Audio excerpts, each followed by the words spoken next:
Hi friends. So I'm gonna take a little risk here because A, I've not had a haircut in about 3 months. And B, this is my very first selfie video. I have no idea what I'm doing. But as we say in our family, you get what you get and you don't throw a fit.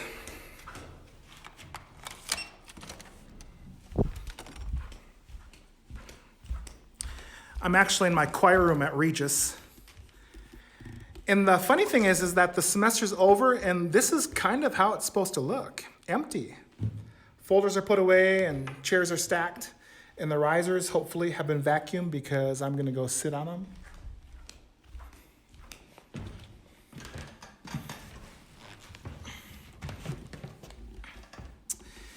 My guess is that this is how a lot of your rehearsal spaces look too. And because the walls can't talk, you can come into the choir room and actually never know what we've been walking through the past 2 months.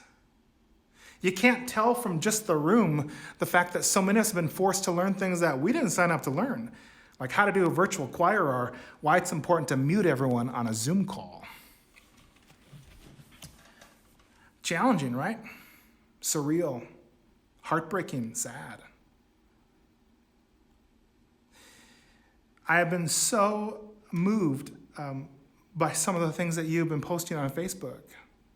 The images and the sounds and the stories about how you and your singers and your choirs have met challenge and found beauty and humanity and goodness. Amazing. Really amazing. Some of you know that I was actually raised in Minnesota. I was adopted by two of the most amazing, loving human beings ever. Adopted into a family of tall, stoic Norwegian Lutherans. Both my parents actually grew up in small towns in southern Minnesota. My mom grew up on a farm. And my mom tells a story about how in the spring of 1965, my grandpa went to the Mayo Clinic in Rochester to have a brain tumor removed. This is brain surgery in 1965, before MRIs. It's kind of a miracle in and of itself that he survived the procedure. And she tells a story that my grandpa got back to the farm, and one day all the local neighbors showed up with their tractors and their planters, and they finished planting my grandpa's fields for him. And as the farmers are working out in the field, the women are in the house cooking and baking, and they laid out food on big tables on the lawn to feed everyone. And my mom remembers my grandpa sitting in the middle of the lawn on a chair with his head bandaged up from the surgery, and he just sat there looking at it all, and he wept. He was so overcome by what his community was doing for him. And I don't know, I think that story has been on my mind the past couple weeks because of the challenges that our communities in choir have been facing. And the question that haunts me is this: what happens when it's not just one person in the community that's struggling? What happens when the whole community is in trauma all at the same time? How do you move forward? What do we do? Some of you probably would have guessed by now that our Colorado ACDA leadership team has made the hard decision not to gather in person for our summer workshop this July. We want to keep everyone safe. We're going to take the planning that we've done for this July around that topic, that theme of vision and strategic leadership. We're going to take all that and move it forward 1 year with our fingers crossed to July 2021. Our headliners have agreed to return with us, Craig Hella-Johnson and Daniel Gutierrez. Daniel will come back, and our middle school honor choir will take place in July 2021. So keep your fingers crossed, keep your calendars marked. But as we sat and talked about this as a board team, it became so obvious that the team, your friends and colleagues, they absolutely had passion around finding a way to still connect and still gather this July.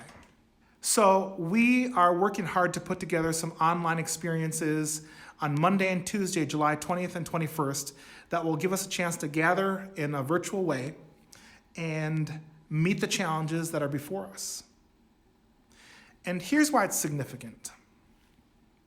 If you are at all like me, I sit in my basement, still in my pajamas at 2 o'clock, and I'm tempted to think this: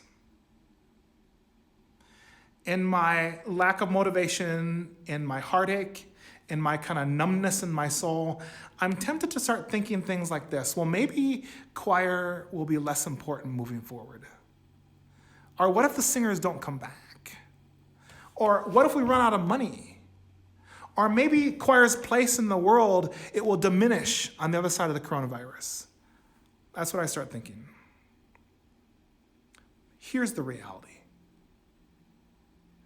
The reasons for choir, the missions that sit at the heart of your choral ensembles, the reasons why we sing, the learning objectives for music education, all the things that drive us and have driven us forward for decades, they're not going to change.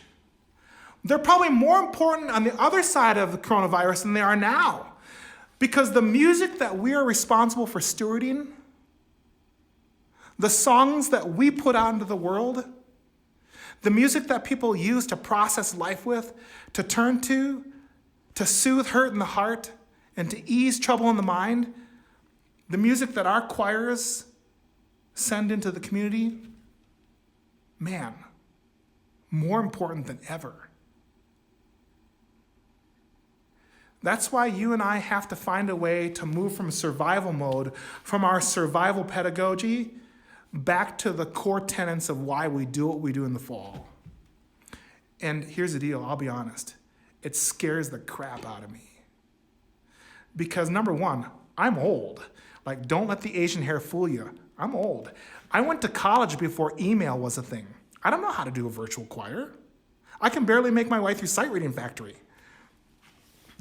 But I know the challenge before me is that I have to come back in the fall with as much energy and passion as I would any other year, regardless of the circumstances. I have to find a way to figure out how to give my singers an experience, whether they're in a room with me 6 feet apart or on the computers. I have to find a way to take the things that I know are important about choir, why we sing and why I want to give them the gift of music that will last a lifetime. Those things, I got to figure out how to make that happen, irregardless of what the world is going through. And I say this with utmost love, so do you. So let's gather in July, because I need your collective wisdom. Let's gather in July and find places and spaces to pour out our ideas, to brainstorm together. Because this is what I know.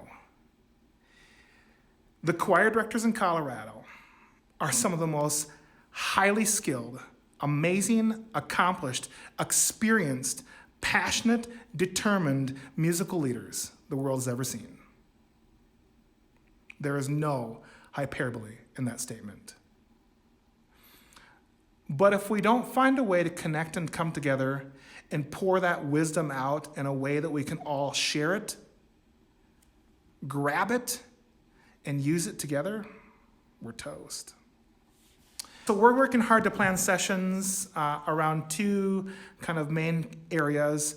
One will be just kind of working sessions where we can take specific topics and challenges that we foresee in the coming year and just see if we can find sustainable, realistic tools and resources to meet those challenges with effectiveness and excellence.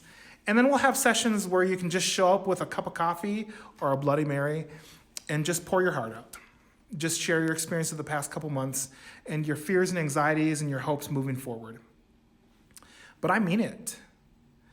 Don't let the lack of motivation or the lethargy, don't let that kind of voice inside your head that just makes you want to isolate, don't let that win the day, at least for 2 days in July. July 20th and 21st, we will find some technology that will work. Katie Lushman and Josh Jackson are working on setting up technology that will help us all gather in the virtual realm together. Will it be perfect? Of course not. Will it be good? Absolutely. So mark your calendars.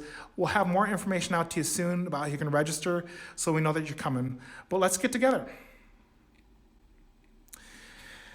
So with much love and much hope and much energy and much passion, I will look forward to seeing you in a few weeks. Meanwhile, I hope summer reaches you with safety and peace and joy.